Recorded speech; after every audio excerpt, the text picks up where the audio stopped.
Hello बच्चों, तो यहाँ क्वेश्चन दे रखा है। इसमें बोल रखा है कि two concentric conducting sphere of radii R1 and R2। ठीक है, दो आपका कंसेंट्रिक कंडक्टिंग स्फीयर है। ये आपका ये फर्स्ट वाला और एक अंदर वाला सेकंड है ना। तो इसका एक का रेडियस दे रखा है आपका R1 और दूसरे का दे रखा है बच्चों आपका R2 है। ठीक है, अब बोल रखा है द आउटर स्फीयर गिवन है चार्ज क्यू। बाहर वाले स्फीयर को अपन चार्ज क्यू दे रहे हैं और बोल रहा है the charge Q dash on the inner sphere will be. ठीक है, तो इनर स्फीयर पे जो चार्ज क्यू डैश है इसका वैल्यू क्या होगा आपसे अकॉर्डिंग टू क्वेश्चन पूछा जा रहा है। और बोल रखा है इनर स्फीयर को अपन क्या कर रखे हैं बच्चों, वो ग्राउंड कर रखे है ना। तो बच्चों सबसे पहले अगर हम बात करें रिगार्डिंग द की कॉन्सेप्ट जो हम लोग इस क्वेश्चन में बच्चों अप्लाई करने जा रहे हैं, तो हम लोगों ने पढ़ रखा है कॉन्सेप्ट ऑफ अर्थिंग। ठीक है, अर्थिंग का बच्चों हम लोगों ने कॉन्सेप्ट पढ़ रखा है, तो वही कॉन्सेप्ट हम लोग यहाँ पे अप्लाई करने जा रहे हैं। Got it. ठीक है, तो अगर सबसे पहले अगर अपन क्वेश्चन को अगर प्रोसीड करें तो हमारा जो डायग्राम यहाँ पे दे रखा है बच्चों, इस पे इनसाइड पे चार्ज अगर क्यू डैश है उसका वैल्यू पूछ रखा है और बाहर वाले पे अपन ने चार्ज क्यू रख रखा है। ओके, अब अगर मैं बात करूंगा इनसाइड जो सरफेस है, ठीक है, इसको अगर लेटर से S1 कहता हूँ और बाहर वाले को अगर मैं S2 कहता हूँ, तो मैं यहाँ पे ये कहूंगा ना कि सिंस इसको अगर अपन ने अर्थ कर रखा है यहाँ पे, तो अर्थिंग के बारे में हमने क्या पढ़ा है, जिस चीज को अगर अर्थ करो इसका मतलब उसका जो पोटेंशियल का वैल्यू होता है वो वैल्यू बच्चों आपका जीरो होता है। तो मैं कह दूंगा कि जो S1 सरफेस का जो नेट पोटेंशियल है it should be equal to zero. ठीक है, अब S1 जो सरफेस है इस पे पोटेंशियल किसके किस कारण आएगा, तो एक तो आपका आएगा पोटेंशियल आएगा आपका जो क्यू डैश के कारण जो यहाँ पे इसका सरफेस पड़ा हुआ है। ठीक है, और प्लस एक आपका आएगा जो बाहर जो चार्ज रखा है ना इस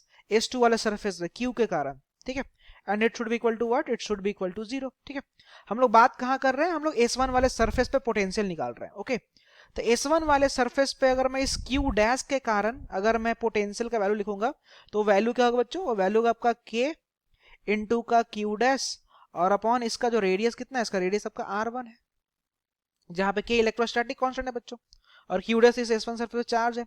प्लस अब अगर मैं इस बाहर वाले सरफेस के लिए अगर बात करूंगा तो बाहर वाले सरफेस पे जो चार्ज जो डिस्ट्रीब्यूटेड है आपका वो Q चार्ज डिस्ट्रीब्यूटेड है। और ये हम लोग जब भी अगर अपन सॉल्व करते हैं स्फेयर के लिए, तो स्फेयर के लिए हम लोग सेंटर वाला पॉइंट को अपन कंसिडर कर रहे होते हैं। आप चाहो तो कोई और पॉइंट भी कंसिडर कर सकते हो, बट हमें ये पता है ना बच्चों कि आपका कोई भी अगर आपका कंडक्टिंग स्फेयर है तो आपका वो इक्वी पोटेंशियल होता है।